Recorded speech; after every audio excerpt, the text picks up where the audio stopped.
Yeah, I'm never gonna be playing Jurassic World Evolution ever again without y'all. Never It's a gonna. fun game though. It is a very fun game. You know what? Did you get the mod that you try to bring back the original part? No, I want to. I want to buy that, but I don't have enough money because I'm poor. Folks, good. money, money. Oh, Ronald, Shapiro, Reagan? sub chat crew. How you doing, man? Hey there, Ryan over here chilling too. What's up, guys? You guys heard me talking about the good old fucking Jurassic World Evolution.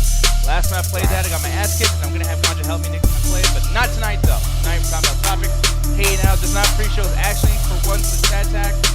We're doing our own thing for once. I can't believe it, Alan. Feeling fresh, feeling good. Oh, I missed the seat. Yeah, I missed this stuff too. But anyways, Look, I don't want to be here. They keep telling me I have to do these shows. Someone said help. Alan. You keep talking that shit. I'm gonna put this inside you so deep where you don't want it to go. That's called rape. yeah. No, it's not. It's just sex without consent. That's the same thing. The definition of rape. Jet save us. What? I said Jet Why would save Jet us. save us? I don't know. Jet I save would us. What did I imagine do? No, I'm just What thinking you would did say I something. I was thinking you were gonna say something normal to like counter these two, but then I forgot you're fucking Jet, so that's probably not gonna happen. Okay. I'm sorry. Anyways, hey guys, how y'all doing? I'm doing very good, Mr. Ronald Estes Shapiro. I don't know why I'm saying your full name this time. It's just I've noticed how like I don't know, like different it is. You're really bad with names, so just honestly quit while you're ahead. Well, you're bad One with of your- names. Hey, Mr. Shapiro, is one of your cousins named Ben? Just asking for a friend. You're stupid. That's Shapiro with an S. Not Oh, with a C. okay, never mind. Yeah. Dummy. Anyways, Alan, yeah, as I said earlier, man, or asked earlier, how are you doing today? And actually give me an answer. Don't be fucking with me, you son of a bitch. Oh, you know how it is. Ah! I'm kidding. For the third game I beat while in isolation. So yeah, I beat a video game literally right before we started the show. So you basically I'm probably beat it right not before gonna. we started. What? You beat it right before we started. Yep. So I'm probably not gonna play any more PS4 games for a little bit. I'm gonna go back on my PC and play some of the other games I was playing beforehand. Yeah. No, I know it's funny, the games you've been playing, so we'll talk about that right away, actually, because for one thing, right away I was trying to... I don't know why I even did this, because, like, I think I said this to you before I even said hi, but Alan came in like, hey, guys, I'm playing Days Gone. I'm like, yeah, the guy died. and I got devastated because I love the fucking voice actor for the main. He does the mocap and the voice and everything, Sam Witwerth, and I fucking love him as a voice actor for video games, and he's been on multiple TV shows and stuff. So when I heard it, I got devastated. And then Nick like threw the name. I'm like, I don't recognize the name. That must be like the game is always in different languages, so it's probably just someone else that voiced it again. It's still unfortunately I just don't know that particular voice actor. So it sucks that somebody, especially like I don't know if it's Corona related or just old age. Like I feel bad for the guy's family. I it really was a heart do. attack, apparently, yeah. Yeah. Yeah, and at 4 to 6, it's kind of strange. Like, holy shit, like, you must have been in bad health, you know what I mean? So it sucks that that's happening, but, yeah, people in the chat, though. Agents over here. Good Chris Brown is back. Hey, man, thanks for coming over here and chilling with us today. Been a Awesome. while, Chris. By the way, Hey man, I hope you're doing okay being in Chicago because he lives. I think he still lives in the major city of Chicago with the COVID going on. Be careful there, Chris. Make sure to wash your hands, wear a mask, and don't you wish you were back in China? Yeah, no I shit, mean, right? probably not, honestly. Yeah, considering, yeah. But I don't know. I don't want to even, like, talk shit about China or anything. But it's just No, like, not necessarily talking shit about China, but it's like whatever situation's going on over there with how they're handling it. It's not saying it's better or worse, but it's more strict. So I don't know if it would be better to be in China where, as again, not necessarily where it started, but the one of the epicenters is there. So I don't necessarily know if that would be the best place to be at the moment. Yeah, man. But no, there's been so many things going on. Like, people are talking about, oh, and nothing happened to Sam Witter, by the way. It was just another voice actor from Days Gone passed away. But the thing is, this is not the only time that this has happened this past week, man. I'll get into what Eddie said earlier, because these guys are probably not going to care as much. But this, I know, has to hurt a lot of us, man. Paul Haddad, he died. He's the guy who did the original Leon S. Kennedy for Resident Evil 2. But he passed away. Did they get a different person for RE4? Yeah, I believe so. Okay, because I was like, oh shit, for Resident Evil 2. I'm like, huh, with the new one or the old one? Yeah, this is the original one. But here's the thing that kind of sucks about this too is that he is working on something that's not even out yet. It's called Daymare. That was originally going to be the Resident Evil 2 remake. Like that was like the big spiritual successor that they're going to do. So this guy is in there. Like he's doing some voice work in that game, and he's gone. So it's like when that game comes out, we're gonna hear about this. Passing once again, like it's fucking fresh again, and when however many months this game's gonna be coming out.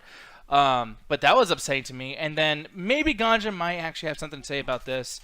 But Howard Finkel, this dude died. And this hurt me quite a bit because this dude is a huge part of my fucking childhood. He was the announcer for WWE for the longest time. Every time you hear someone saying Stone Cold, the new WWE champion, or The Rock, or blah, blah, blah, like this dude, he was the voice you'd hear every single time saying that. And yeah, man, a super big nerd. The thing that kind of makes me really upset about this too is like certain circumstances that make it a little more dramatized. Like for instance, on his deathbed, he couldn't talk. Apparently, he couldn't talk and he could barely move his hands. Right. He got a piece of paper and literally told the doctors and nurses, whoever's taking care of him, like, tune the channel, whatever the fuck, wrestling's on these days. And it's like the dude literally just like, I love wrestling so much, I just want to die watching wrestling. So it's like, I mean, I guess it is kind of funny in a sense, but I'm just kind of like, damn, there's a romanticism to that. You know what I mean? Like, well, what's his name? I'm trying to think of the guy right now. But he was like a famous artist or poet, but he was born during Haley Comet. Mark Twain. He was born during Haley's Comet, and it comes around after a certain number of years. And he had made his goal in life to die when the comet comes. So he came with the comet and he went with it. And he actually did it. I don't know how he fucking did it. He didn't kill himself or do any other means. I mean, I think he did kill himself. I think that's what ended up happening. No, he didn't kill himself. Really? Okay. No, he just passed from health complications. Yeah, but it's just that goes to show, like, dude, you died. That comic came back and said, "Fuck you." I know, like the comic was kind of like, hey, hold on, like I'm in porn. Don't try to. No, I'm just picturing the comic picked him up like an Uber. Like, come on, bro, you ready? You out? Yep. Yeah, man. Ruth is saying, don't go near a hospital. Nazis and Trumpers are blocking him. I don't know what a Trumper is, but Trump, like Donald Trump supporters. Yeah. It's a fancy trumpet. Yeah, that's what I was thinking. Like someone's really good at trumpet. Like, it's like, oh, I hate that. I know I'm sick, but I'm not gonna go buy a fucking trumpet player. Fuck that. But no, that's the thing about So is there something else to that, by the way, that I don't know about? Because I like being educated as much as I can from you guys, but like, is there something happening with hospitals right now? All right, so the biggest thing going on right now is the right are protesting the lockdown because they feel like it infringes on their freedom of movement, freedom of expression, all that good shit that you hear in like every propaganda film from the United States. The issue is they are using their freedom as like absolute to like say, hey, fuck this lockdown. I'd rather go to Applebee's than possibly risk a chance of someone getting sick in my family. Okay, here's the thing, and a lot of them think it's a fucking conspiracy theory for communism. I don't know how. I'll keep you updated when I figure out fucking how. Not to talk shit about what you do, and not to talk shit about anyone who actually goes out there and does stuff for for a reason, for a purpose. But anyone who goes to a strike or whatever, I feel like you just don't got enough shit to do. And I know that like you have passion about what you feel, Ganja, and you can tell me to go fuck myself because I know I'm gonna sound ignorant and I'm gonna sound kind of insulting.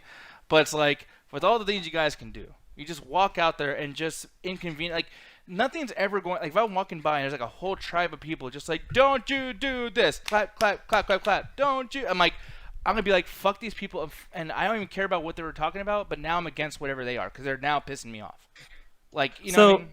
It's funny you bring that up because the people in front of the fucking the hospitals right now say the exact same thing when it comes to protests for people wanting better wages or better living standards, or the Black Lives Matters movement when they're trying to get people, to have the cops, stop shooting people in the fucking streets and stuff. And they're the same people here that say, oh, protesting is not a good way. You shouldn't inconvenience people.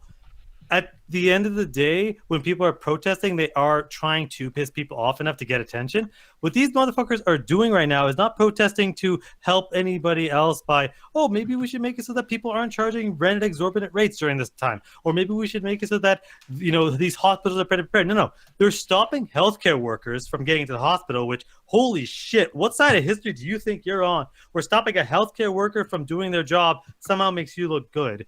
They're not doing it for anything that could possibly help anybody. They're doing it so that they can go to a fucking Walmart or a bar during this fucking pandemic and put people at risk versus anything that could actually help somebody or do any good. It's like, no, they're not. They're selfish. They're selfish motherfuckers. That's what I'm feeling too. But Ganja, go ahead and express yourself. And if you want to tell me I'm a fucking asshole, you have full. I mean, you're a fucking asshole, but that's besides the point here. Like, when it comes to what you're talking about, honestly, a lot of Libra protesters are that. I kind of wish we were on Double Toast so I could just yell at them because, honestly, they're a huge example of this. A lot of protests are honestly just for cultural politics, and so people could feel special about themselves on the weekends and just build whatever the movement they think in their head is going to change things. A lot of it is around pet issues or single issue voter stuff like abortion or certain housing rights, but they don't really go into it.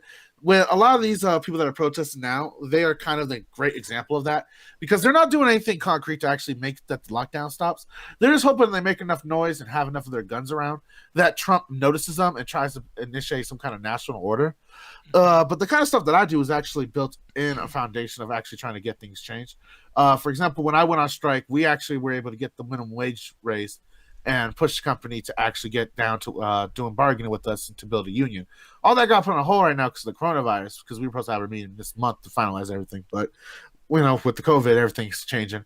So with that being said, there are protests that actually do change things, and they're more organized and they're more thought out than just, hey, let's just go put up our best fucking signs everywhere and just yell at people.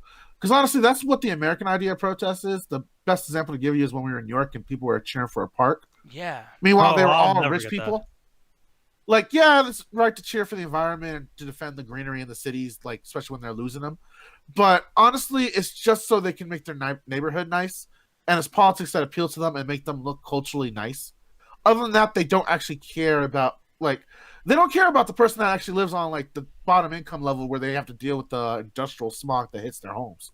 As long as the tree in their neighborhood that quote unquote the local PTA does a lunch park at once in a while can still stay up and make them feel homely, they're fine with that. So I'm with Alan to a certain degree, and I agree with you that some protests are bullshit. And this is a good example of them, but not all protests are equal. Yeah. No, I feel the same way. And by the way, somebody asked me in the chat, which I don't know why he was, because I don't know, something happened recently with the game. But yeah, Adrian Torres, dude, Mortal Kombat 11. I agree with you. I think it is trash. And I mean, I guess it's like a huge kind of like big segue away from fucking politics. And I just, I don't want to talk about politics too much in the coronavirus. But yeah, man, I will say if this game is cheap right now, though, guys, definitely get it. And then like if you guys can add me Nick Dia602 on PSN, we can play. But yeah, still, man, I think that after a year and a half or however fucking long this game's been out, I think it's only been a year actually. But it still didn't age well. It's like this is like one of those games I really do not play on my fucking system whatsoever, dude. I honestly haven't played it since release. Like I could never my main Devora and MKX felt slow and sluggish. So I'm like, well, let me try to move on to someone else. I could never find anybody that I really liked, and the story mode was utter garbage. So it's like this. To me, I'm just like, I stopped playing that really quick. And honestly, even with the lockdown, I have way better things to do with my time than go back to MK11. So, well, that's maybe that came out, Days Gone came out. I was going to ask you is like, how much has this aged? Like, did it age better than Mortal Kombat 11 did? Because you've been playing this. Oh, way better. Yeah, so about that, because this game is $20 still, and you guys can actually get this right now on PSN. Is actually, I think it's $20, and like the special deluxe edition's like 30 or 35 or something. Yeah. But yeah, man. So you finally beat the game. And yeah, you said some things that are kind of both negative and positive before, but like, how has your opinion changed over like the last time you actually talked about this on the show? Actually, really good. Because one of the things when I first played the game, I actually first played it day one on release, and fucking hated it. I thought the story was generic. I thought the shooting was fucking atrocious. Because when you saw the E3 footage, what did you see? You saw World War Z the movie as a game. You saw the zombies running through a door, and you shoot one zombie, but like they all crawl over it. It's like almost like a liquid effect, and we thought that was kind of cool. You play the game and your bullets just go randomly and they're dodging and weaving and you're like, this isn't fun. So I'm like, okay, let me just get an assault rifle. This is not fun to play. So and the story is very generic of, oh man, we got to survive and I got to get scrap and I got to scavenge for this shit because of a camp and trust. And oh my God, I don't fucking care. So I ended up just stopped playing the game. I just said, fuck it. I didn't play it. So like, we're doing like the best of the year that same year. And like a bunch of people were like, yo, man, play Days Gone again. It gets way better. It gets way better. I'm like, does it? It's like, yeah. Like halfway through the game gets a lot better. I'm like, I don't know, man. So I just sat on it until the lockdown. I'm like, you know what? Let me try it out. Maybe they're right. Because I just finished playing Final Fantasy VII, and I have a rule when it comes to video games. When I play one genre in video games and I beat it, I jump to another genre. I play first-person shooter, I jump to a third-person shooter, or some sort of sword fighting action game. So I'm like, let me just jump different genres so that I don't get bored of them. And at first, it was difficult, but I saw some of the upgrades you got that made it easier to aim, and then you get more ammo. I'm like, okay, cool. And what I like about the game is a lot of the stuff that you're showing right now, that is like last third of the game. So a lot of the stuff you saw in there is you could technically do it at any point in the game, but it is so difficult to do, not because of the aiming, but because of the amount of ammo you have. You get so little ammo, you don't really understand how the game works. And it doesn't expect you to do that. It expects you to deal with like 10, 30, 40 at a time. But then as you progress through the game and through the story, which does become a lot more interesting, does become a lot more, it becomes political. There's a lot of interesting stuff that happens, a lot of twists and turns, especially with how the world works. They go into effort of trying to explain how this world became the way it was. And the stuff that you're seeing right there, the game trains you on it. It's like, okay, in order for you to get good enough aiming, you got to play the game enough. Well, that means you have to get decent at aiming before you get the upgrades. So when you get the upgrades, you're a lot better. It's like, okay, you need to get a lot of ammo, but in order to get ammo, you need to get good with all of these camps to get more upgrades. And in order to do that, you got to go out and discover how the world works. How do you deal with those big hordes? You got to deal with the smaller hordes first. If you can't take out 10 people, how do you expect to take out 100? And the game kind of shows you that with how the levels are designed. There's a ton of choke points, and even the missions do that. And there's like, it's not till maybe like the last third of the game that the game basically tells you, okay, we think you're ready, so take a horde on, and that's what they call them. And there's usually like 300 enemies. Imagine playing Dead Rising. Yeah, you know Dead Rising. Whenever you walk into the first room and there's like a sea of zombies, but they don't really do anything. Mm-hmm. Imagine if those crazy motherfuckers ran at you. Something out of like 28 weeks later, like that opening sequence of 28 weeks later. Imagine you're playing that. Which is great. I mean, I think every zombie fan, as far as video gamers go, we've always wanted that. We've always just wanted that big horde, just like Dawn of the Dead 1978 or a remake 2004. Like, just bring them on. Let's fucking shoot everything. But then when you say something like, you're left with not so much ammo, it's almost like kind of like the same issue I have with Doom Eternal, where it's like you didn't read the room. We want to fuck shit up. We don't want to play a survival horror game that's so crazy that I can't even destroy this horde. Like, it's not even effective. Because the thing is and it took a while, because to me it's like I have like 300 rounds, and the first time I tried to take a horde, I died like 6 times. But the reason I died is not because I did, like, because one of the things I did is I would run through windows and they would follow you out the window. So there's a choke point where only a few things can go out, and you're just shooting zombies, hoping that they would die. But then it's like, oh shit, I ran out of ammo, and I tried a few times, like, I can't do this, I don't have the ammo. So what did I do? I kept playing the game. I eventually upgraded where I got the firepower I needed, but I still wasn't good at it because I need to learn how to do the level properly. But by the time I got there and the game's like, we think you're ready, the game has a mission, fight a horde, and you're fighting 300, 400 enemies. But by that point, you have hundreds of rounds. You have enough health and resources that you can heal yourself up. You understand how the game works with how fast can you run? How does it work to jump through a window? How does the enemy AI respond to you running through a choke point? Because sometimes you run into a house and they'll start rushing you and you're like, okay, cool, I can shoot them. Then half of them will just turn around and come behind you. If you didn't prepare for that, you're dead. But if you're like, oh, I know there's a window to my left, you just jump out the window and you do it again. And you're like, oh, cool, I can throw a Molotov. Like, the game really rewards you on actually trying to play the game the way it wants to do it. But it requires so much dedication to it that if you don't care, you'll never get to where it's good. This is like the epitome of it doesn't get good to the 20th hour. But if you don't like the 20 hours up to it, you're not going to like this game. Yeah. That's something too. It's like, even if I'm having a good time towards the end, it's like that's going to be a very, very disruptive and like distracting issue where I'm like, yeah, dude, I spent a lot of time on this fucking thing, and like I'm just barely. And here's the thing too, like with so many games coming out that are just like this too, it's like how much time can you have to make it to a 20th hour with you hating 19 of it? You know what I mean? It just doesn't make sense. The thing is, I'll say this, I hate the first 3 hours, which is luckily when I booted the game up, I still had that save, so I kind of just had to just relearn it. It's one of those things where if you give it the time, like if you're just in there and you want to do the thing you saw in the E3 trailer, it's going to take a while before you get there. It's going to take to the 20th hour.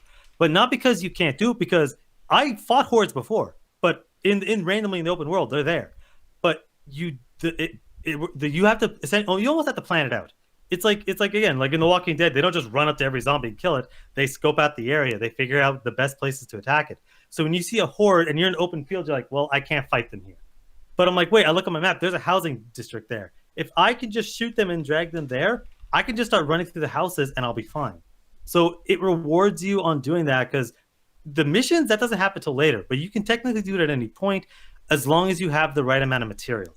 And that's what I loved about the game. Playing that shit was really, really interesting. Just trying to figure it out. Trying to get enough scrap to repair my weapons. Trying to get enough ammo. Trying to get enough upgrades. Doing the right mission so that I trained myself. So that by the end of it, I was able to handle these. Like, the game's always able to increase the difficulty. And this is probably my favorite zombie game that I played in the last couple of years, because it lets you play it. It lets you play it the way it wants, but it lets you do a lot of crazy stuff in there that it becomes so rewarding when you actually manage to beat a horde.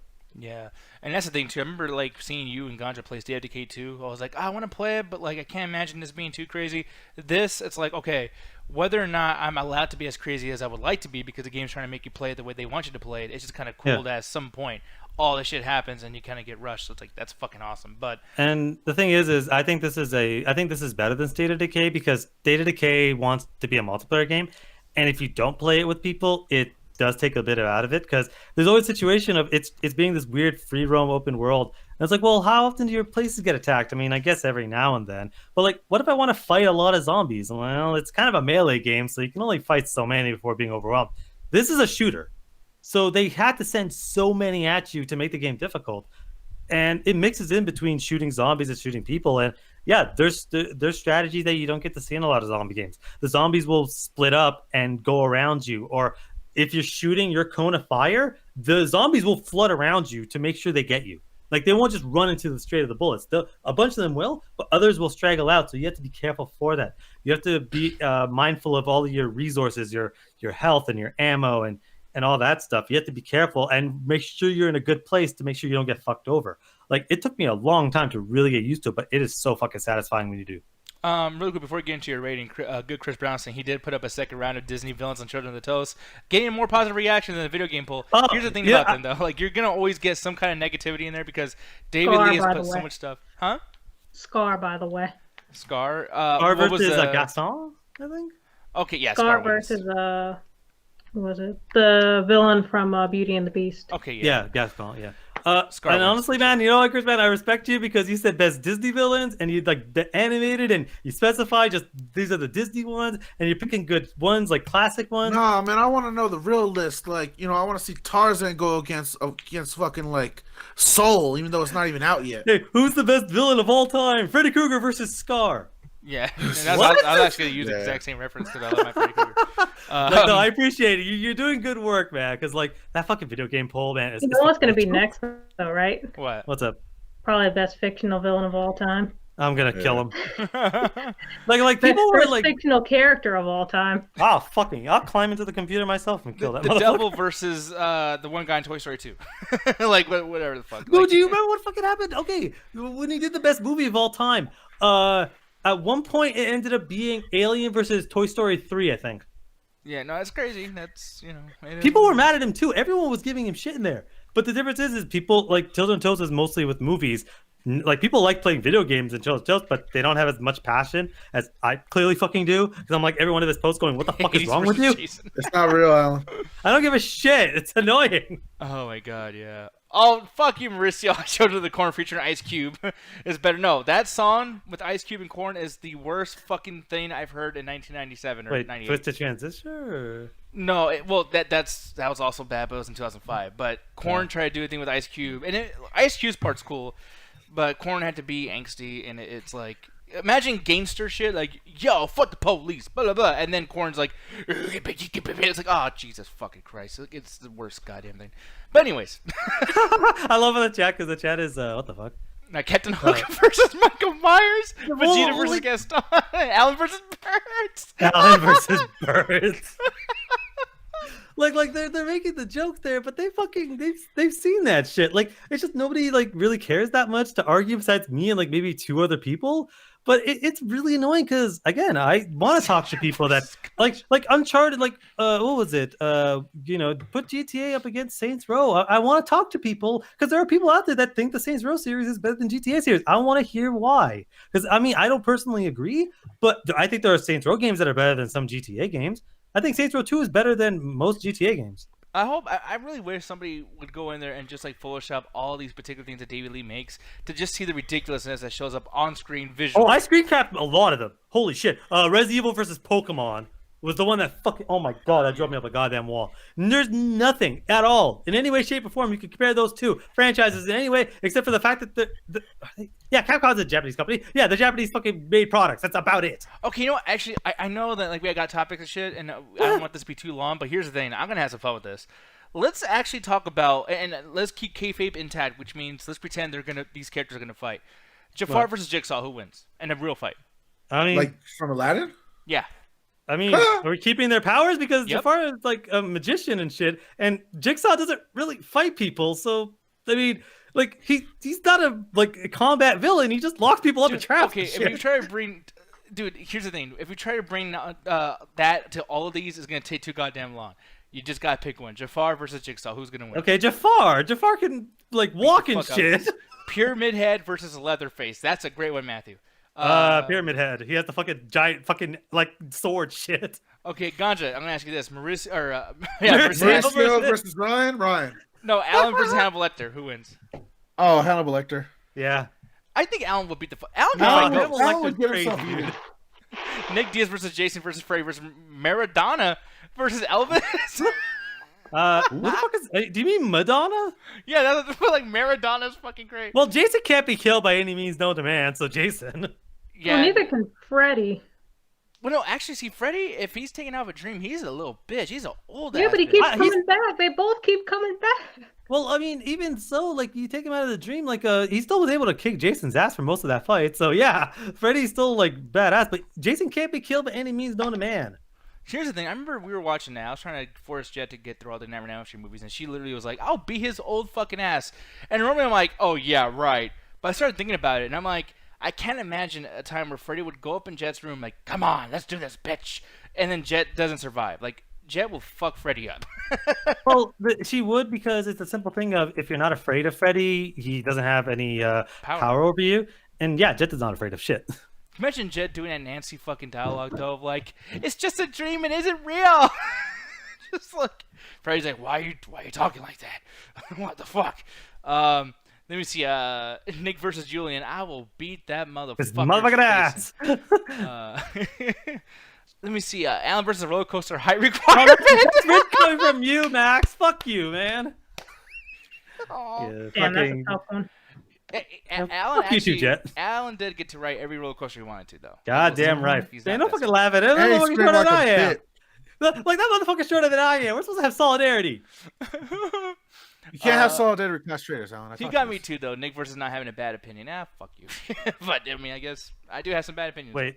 Yeah, Ryan in the YouTube chat. Yzma versus the Predator? I don't know who Yzma who's is. Yzma? From Emperor's New Groove. Oh, wow. Yzma for sure. Are you fucking Wild kidding me? card, Crunk. Who? Her assistant. Her assistant is the best. I love this. Nick versus Julian versus Ganja versus Alan versus Jet versus Roxy. Versus the Toasties? This just become fucking. This just become This is the Battle Royale. Warriors. No, I was thinking more like Scott Pilgrim versus the World, where all the friends fight the villains. Yeah. You know what? Just so I don't make him do another post that I can barely fucking read, Julian Green will beat all of us, okay? Like, he just goes in there. You know, he jumps into fire and we can't follow him because he apparently has that ability. So, That'd be hilarious. Julian Green's like, man. But yeah, any other villain fucking matchups? Because we got sidetracked, because that was actually kind of fun. Yeah, like let me see. I'm gonna show it literally on screen if I can. Actually, I can't because this shit just fucked up on me. Oh, that's unfortunate. But Max Julian's improv group versus good comedy. damn. I mean, what are we arguing about? Who's gonna he kill? might win a national yo-yo competition one day. Who knows? Well, no, Max, depends on what question. Who's gonna kill you faster? Then yeah, of course, Julian's improv will kill you faster because I want it to die. But if it's good comedy might not kill you as much.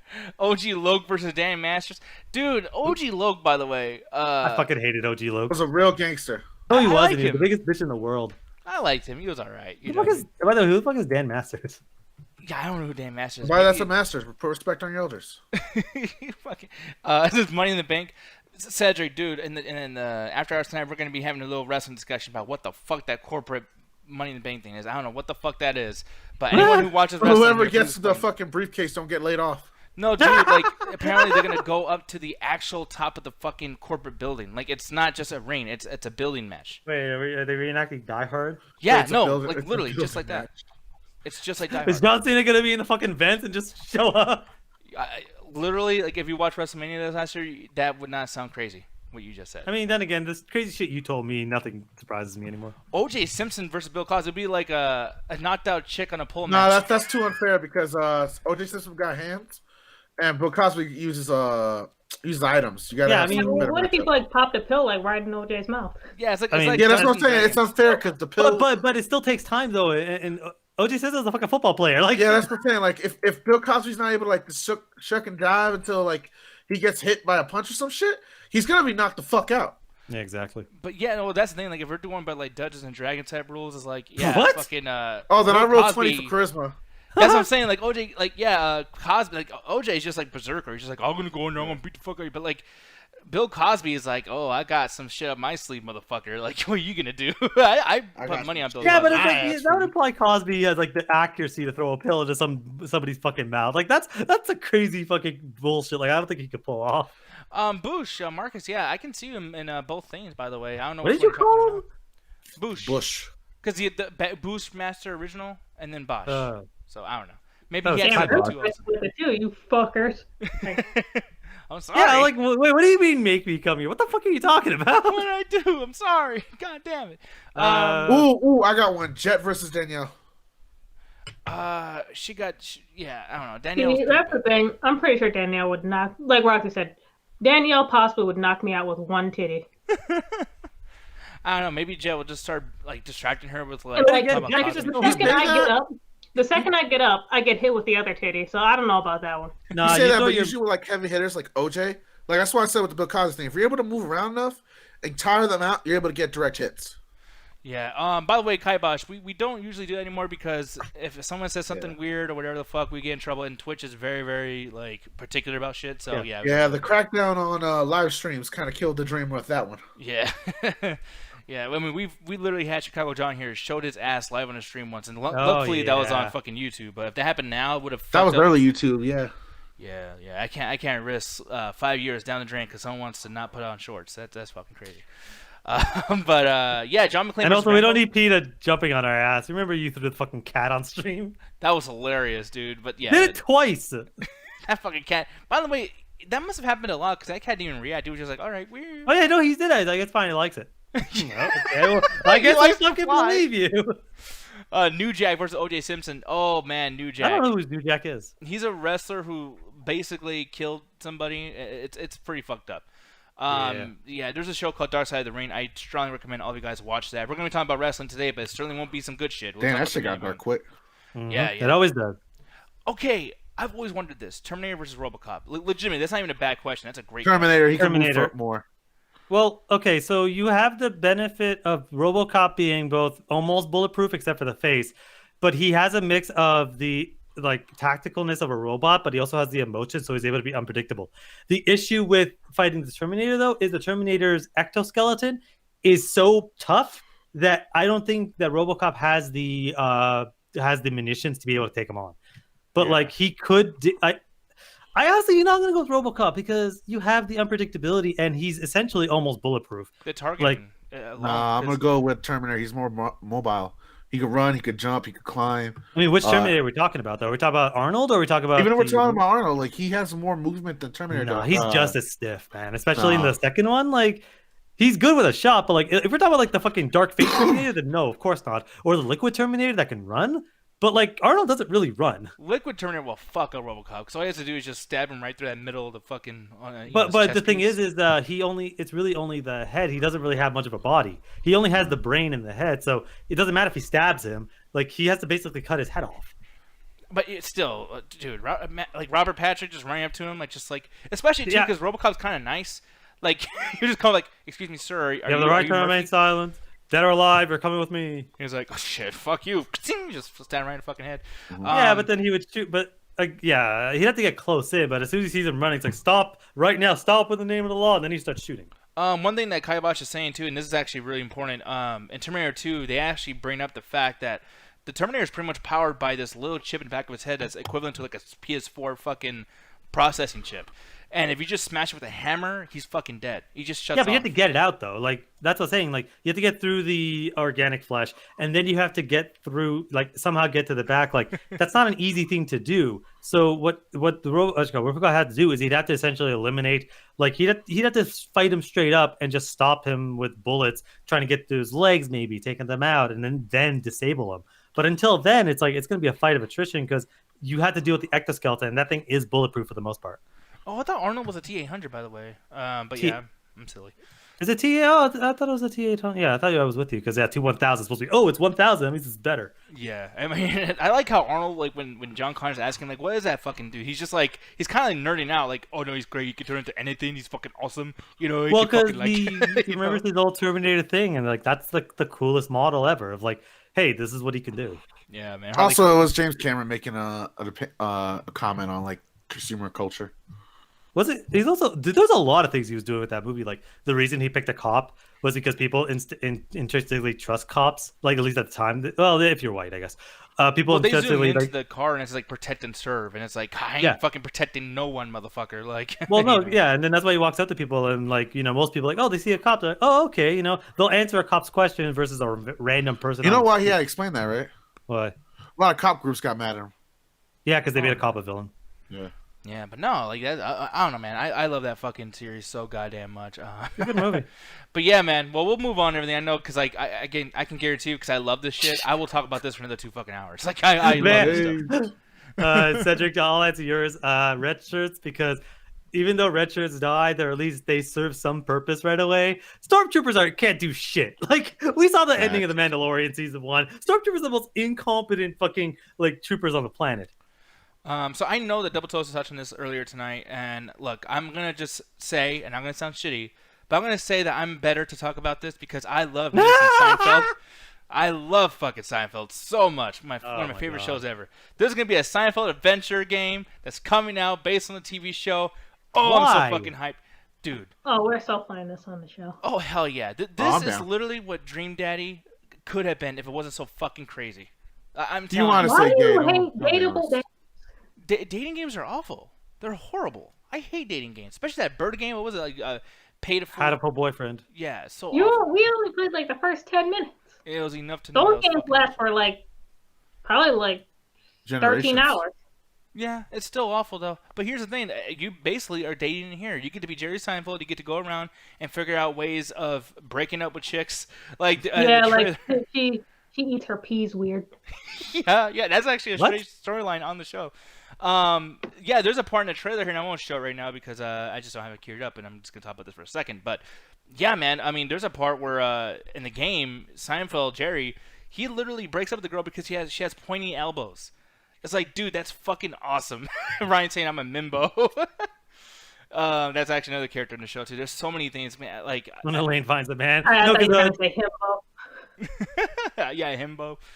At a certain point, Seinfeld sometimes sounds like a cult more than a fan base, kind of like Star Wars.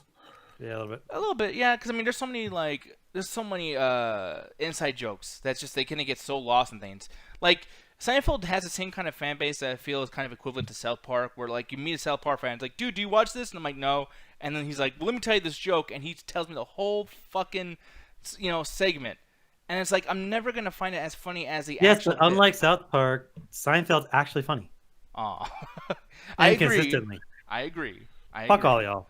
I can't stand South Park, but at the same time, it's like even if South Park is funny and I'm wrong, it's like we can never tell the joke as good as the show does. And I think that sometimes the Seinfeld people will do that, like, oh man, it's really funny when this thing happens. It's like, dude, well, just let me watch it. Like, I don't get why these things are funny. You gotta be in love with these characters to understand why it's so great. And I think that that's what's so cool about the show, or not the show, but this video game, is that you don't really have to make this a really big video game. It can be so simple. You can actually make it turn-based, like a Pokemon type thing, just like Dream Daddy is in certain parts. Dream Daddy. And just kind of extend the humor and a lot of the shit. I mean, there's humor in just the animation. I mean, look at this. It's an old 1990s computer game look.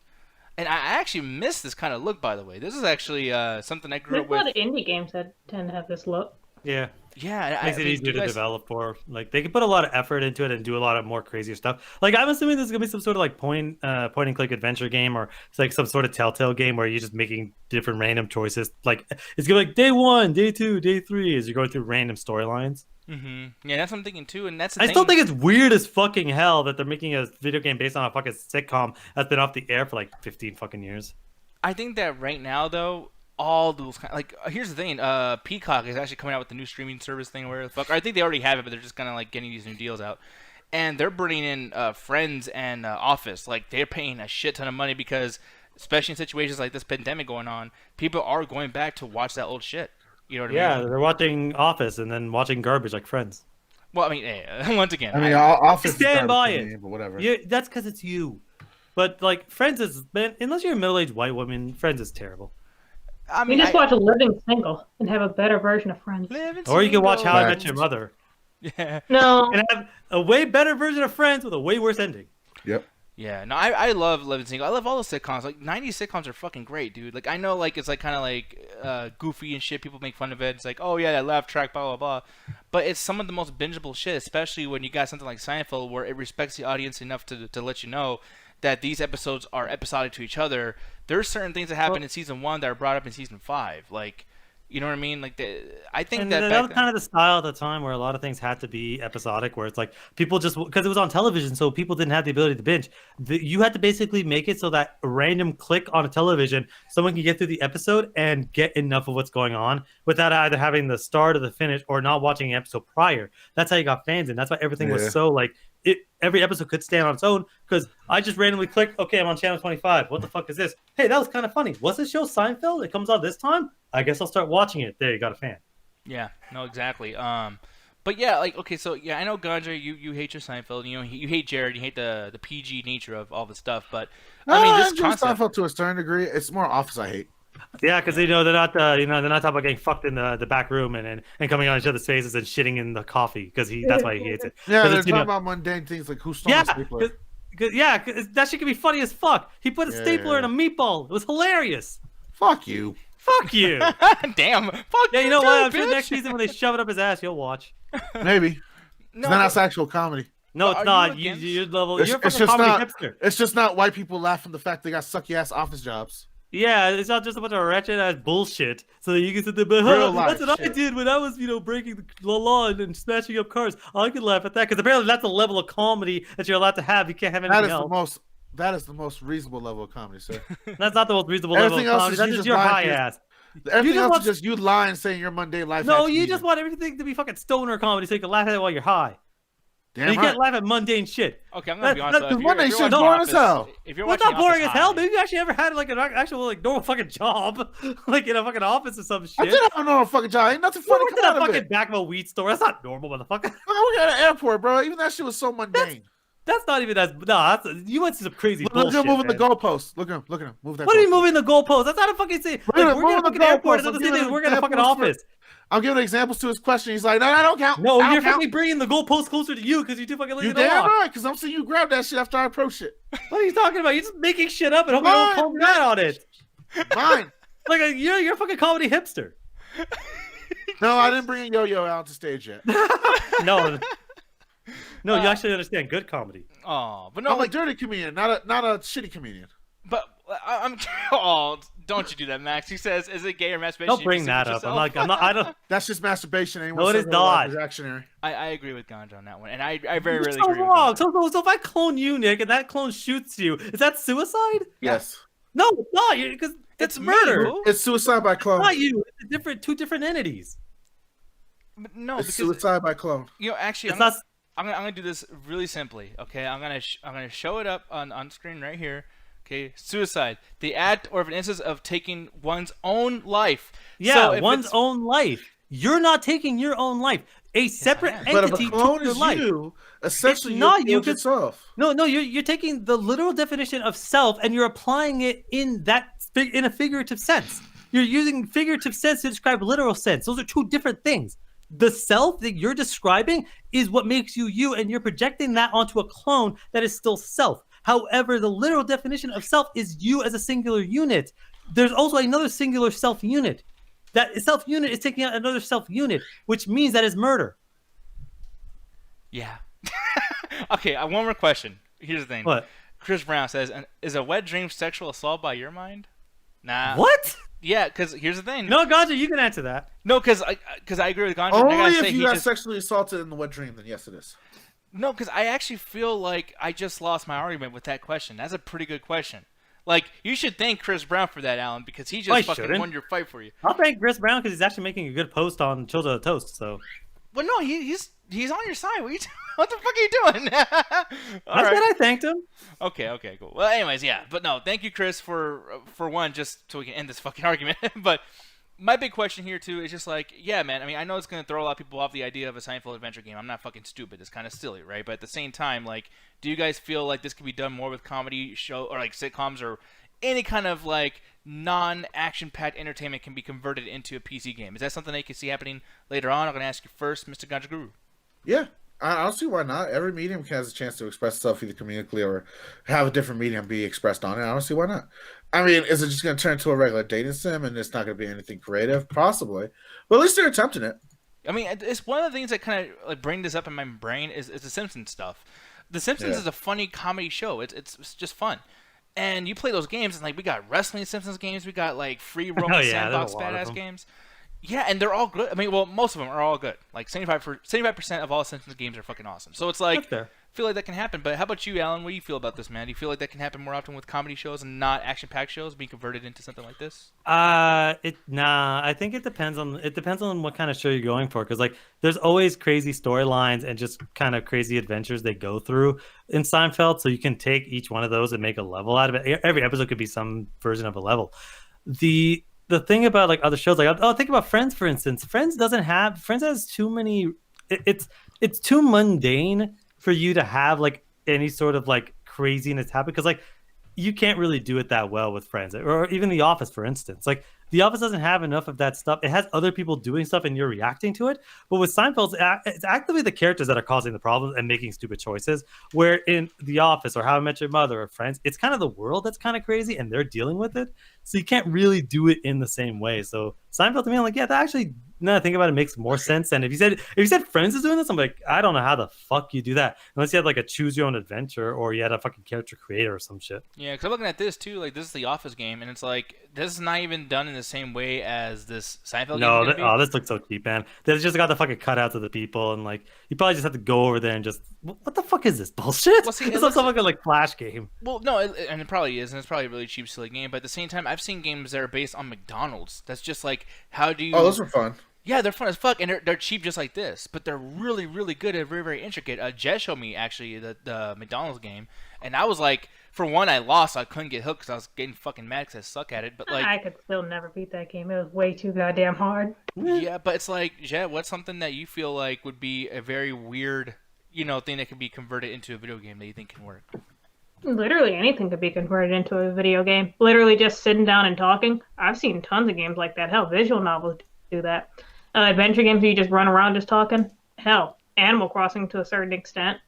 Oh, yeah, you're right, yeah. Yeah, there's really nothing much you can't turn into a video game.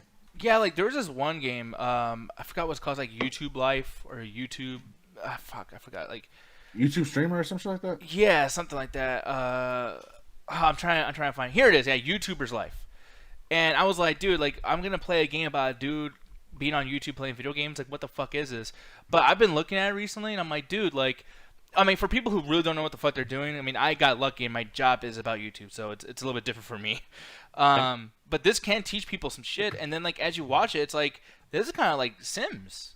Like, they do some things in here, I'm like, this is actually, like, this is going to be really fun. What about the controversies and drama? Is that in there, too? I don't think so. Well, probably not, no. I mean, who knows? Yeah, actually, there'll be a JonTron mod. Don't say anything racist. Oh, fuck, I lost the game.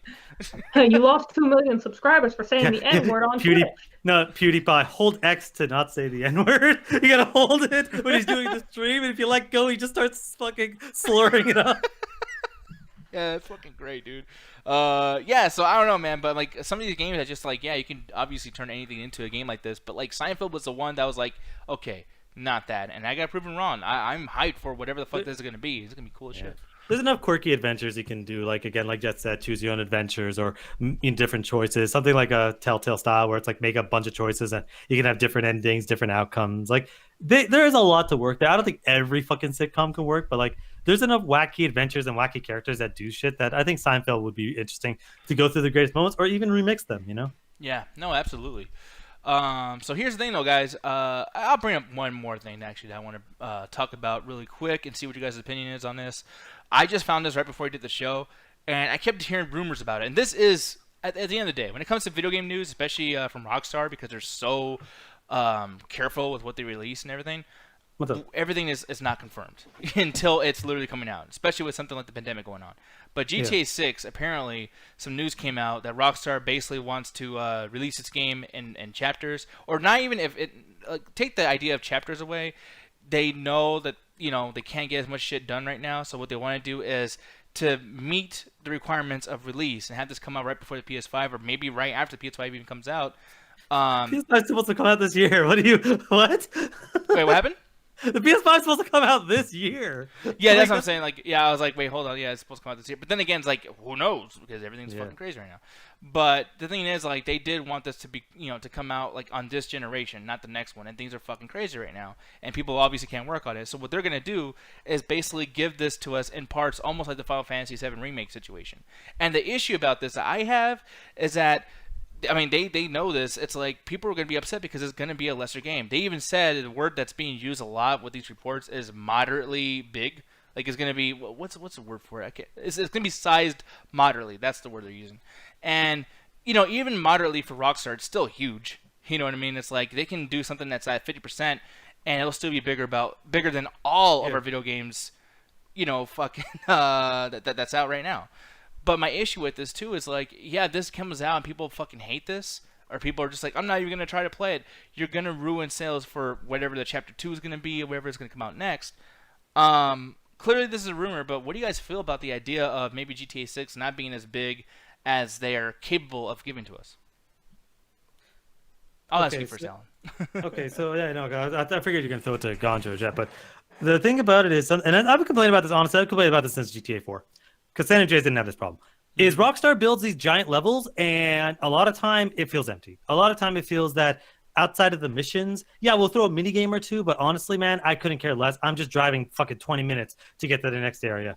And we've had so many open world games that solve that problem. That some of them that came out this year, some of them that came out the last couple of years, that we saw the issue. Red Dead has the exact same issue of you built these giant open worlds, but it's so sparse. And it's something that's always infuriated me, especially I love Red Dead 2. I love that game a lot. But I'm still having issues with that where it's like, come on, man, this feels so fucking empty. Like San Andreas was a big world. It was the biggest world Rockstar ever did at that time. But it always had something to do, not necessarily the fucking collectibles or tagging. That to me is boring as fuck. What did it do have? It had a lot of random do the fucking cop missions, do the taxi missions, do the fire truck missions, do the ambulance missions. Eventually you did gang wars. Eventually you could take over businesses. Like there was so much stuff you could do in there in the open world that it justified its existence. It justified giving the money. What did happen in GTA 4? Almost all of that was gone. They wanted to add it in, but they just didn't have the time because they're busy making it look good and big. And same thing with GTA 5. GTA 5, they managed to fix that. But honestly, who fucking did the stock system in that game? Oh, no, I tried to, but I lost like $1 million. I'm like, I don't fucking give a shit about that system anymore.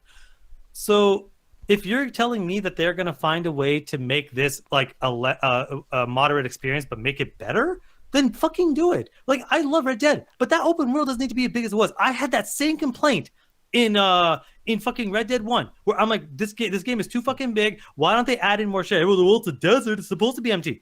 I don't give a fuck. I'm riding halfway across the fucking level, seeing fuck all. Like Red Dead 2 still has that fucking problem, but like at least like I'm trying to get there. It's a little bit better, but it still has that fucking issue. Yeah. I'm just going out of my way to get gameplay out of it, and because I love the game enough when it is on that I can do that. But like if this game was as boring as Red Dead 1, I would never have even fucking bought it again. But like if you're telling me the next GTA is gonna be like in chapters, but we're gonna moderately make it so that it's not as big, make it okay. Quality versus quantity is a discussion you're always gonna have in video games. So make it like if you say, oh, we can only make it as big as San Andreas, but it's gonna be as like action packed or as filled like San Andreas, then fucking do it. Don't sit there and make a GTA 4 again or GTA 5. Like make something with more going on in the environment in between stuff. Like again, Watch Dogs has gang hideouts every so often, or has other missions you can do. Do that. Games like the Witcher or Skyrim, Days Gone. There's always something to do in the open world when you're going to and from missions. There's little like doing bandit camps, or I guess in GTA's case, have a situation where bring the drug dealing mechanic back.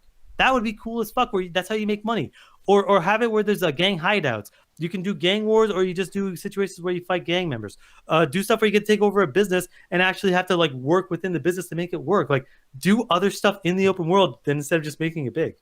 Yeah. Oh, I love that name, by the way. Ingenuity. Yeah, I remember I added him on PSN. I love that name. Oh, Agent okay. Torres said, too, will you guys ever do a live stream double toasted? Actually, dude, if you ever want us to do so, make sure to message heycoolmans@gmail.com. And I wouldn't be against that. Playing some The Quiplash or problem something. is most people don't like us. That's true. That's another thing, too. Yeah. Hey, we've gotten better, man. The first few streams. Did like, we though? Always Yeah, all we do because is there's not fight many with people people. complaining. Yeah, exactly. But no, I completely agree with everything you said, though, Alan. And once again, too, like, Jed, I'm going to ask you. I know you're not too familiar with the GTA series, but like hearing about this being moderately sized, do you feel like that's a big, batch of bad news, or you think it can work? Do you people will be upset about it? Or no. Of course, there's gonna be people upset by it, but honestly, in my opinion, I'm not that too bothered by it because I mean, if it's a big game, it's gonna be split up in parts, I guess. And if they can't get it out, they can't get it out. Do you feel like that's going to affect Final Fantasy VII at all too? Because like obviously I haven't played that either yet, but like that's a game that people love, but they're loving it because it's such a long game. They haven't realized that they're only getting like a quarter of the pie. Well, it's more like they love it because it's a remake of a game that was very, very good. And not only that, like the changes are actually welcome changes while still also keeping actually being like the original game. Yeah. Chris Brown saying, I need a GTA crossover Seinfeld. Yeah, imagine Michael Richards in there. He'll be the guy who's saying the N-word out in the street and you gotta like kill him or some shit. Ganja, you are a person who loves your GTA. That's one of the things we bonded over so many times in the past. What do you think about this being moderately sized, dude? Is this an issue for you? It's not an issue for me if the moderately size means more detail of a world that you're experiencing. But if it's just to save time development or worse, just try to have less pay for the development time. And it's some bullshit. And I hate to see that them fall into the trend that other companies have done. Yeah. Yeah, because someone said too, they hope that doesn't have a ghost of Ghost of whatever the fuck. Yeah. Oh And no, I that don't feel game's that's ready gonna to happen. release. It's probably going to come out digitally. That game is already ready for release. It's just they're just waiting for the time. They said they're just like whatever. They're probably doing the basic, last minute bug tests, getting the day one update ready. Like they're already ready. Like they would have. It's so close because it's coming out in June. They would have said something like The Last of Us was supposed to come out like in May, and they delayed that. They would have let us know by now. And I hope not because I really want to play that game because I get to play another samurai game, and I fucking love samurai games. Yeah, no, I know. Like, it's funny how you play so much. And by the way, too, Sekiro is like fucking cheap right now, so go play that shit, people. Alan played It's the fun fuck as out of fuck. it. It was like one of my favorite games last year, and I love that game, but that game did not deserve to win Game of the Year. Yeah. Adrian Torres saying he hopes GTA 6 takes place in Chicago. I think that'll be a really great place to play that because we've already seen Liberty City, which is basically New York. We've seen like the very west side, LA and everything.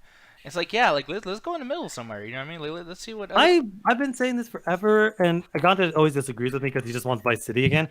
He's wrong. I've always wanted a GTA game that's not set in America. I want them to pick a Oh, different hell no. country because like there's a situation where somebody actually asked, "Hey, where do you want them set?" And I picked the obvious, like, "Oh, 1940s Brooklyn." I think that'd be kind of cool for you to be in the height of the organized crime and you're just part of that, but it would be too similar to a Godfather game. But I think they could do that. Or my other thing was just be in Russia during the Cold War. Could you imagine you starting off as a gangster and it ending up with you working with you either work for Russia to help them out or you work for America to get like sent to The America? scenery just fucking snow. Yeah, like, that'd be annoying too. Like, Yeah.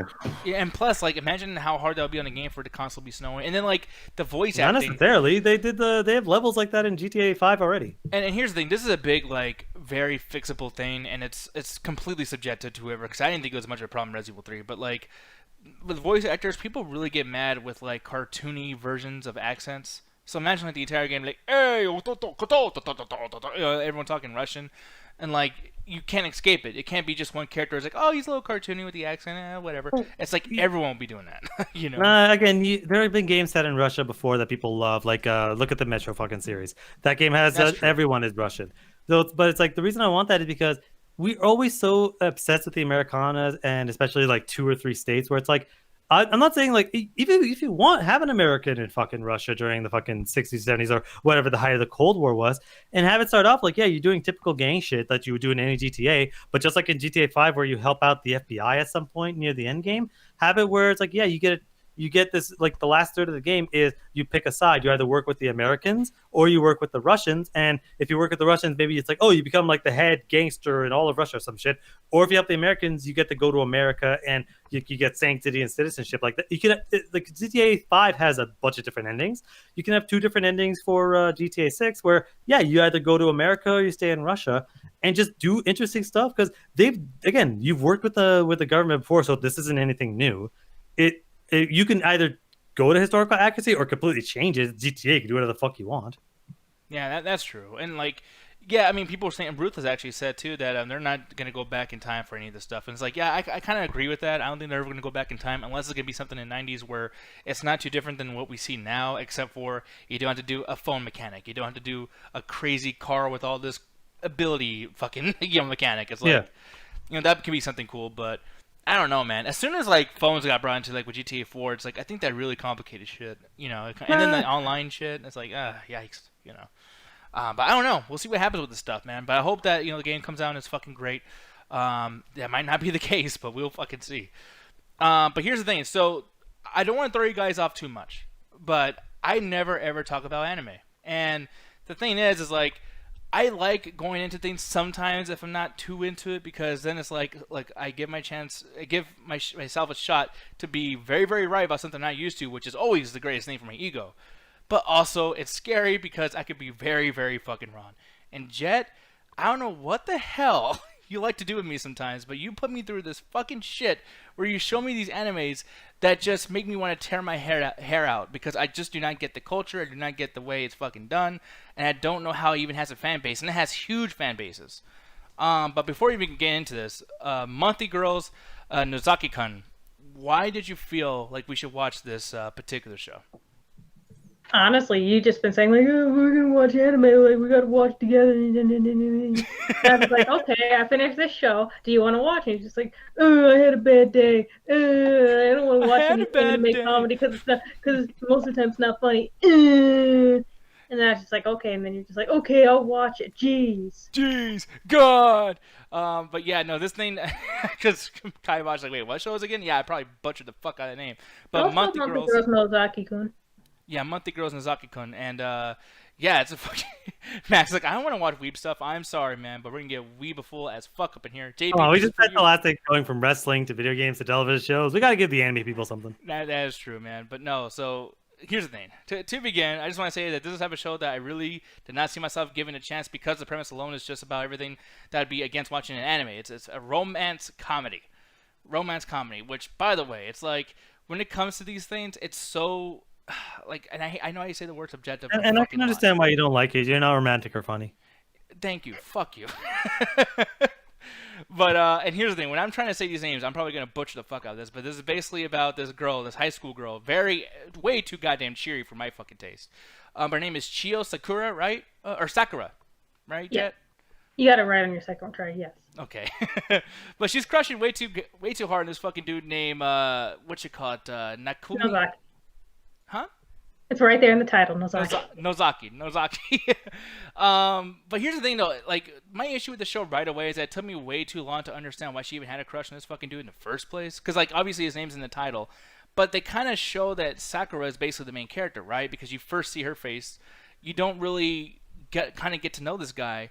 You just know that she has a crush on him, but, like, is it because he's a writer or because he's popular, or does she actually like him? Because this dude does not emote, and this is a problem I have with most animes where they don't fucking emote, and yet all the girls like them for some reason because they want. Well, here's the thing: when it comes to crushes, do you actually have to have a reason for having a crush most of the time, Absolutely. or maybe no? It's not like that. Sometimes it's just like, oh, hey, that dude's tall and basically has muscles.